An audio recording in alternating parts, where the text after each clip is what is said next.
हे मेरी संतान, मैं चाहती हूँ कि तुम हमारे देश के सच्चे वीरों को जानो।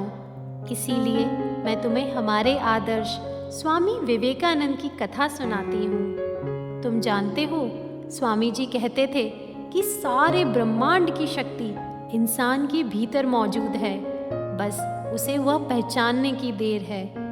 आओ, ऐसे महापुरुष का एक प्रेरणादायी दृष्टांत सुनते हैं। एक बार स्वामी जी अपने मित्र के साथ जहाज से यात्रा कर रहे थे।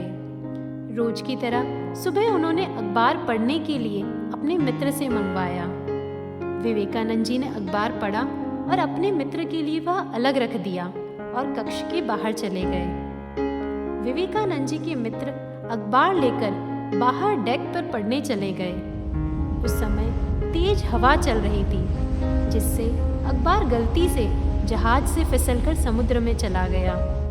जहाज से चालक दल की एक सदस्य को जब इस बारे में पता चला तो वह क्रोधित हो गया और विवेकानंद जी के मित्र को अखबार खोने के दोष में बहुत भला बुरा कहने लगा।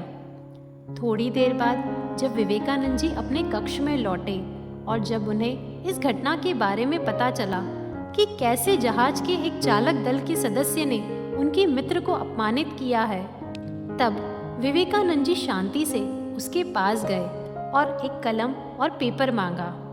क्रू मेंबर ने गुस्से में कागज और पेन पकड़ा दिया।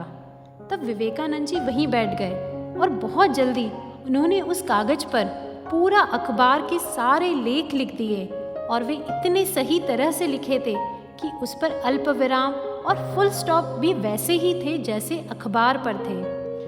विवेकानंद जी ने वह पेपर क्रू मेंबर को थमा दिया और कहा, आपके अखबार में यही सब कुछ था।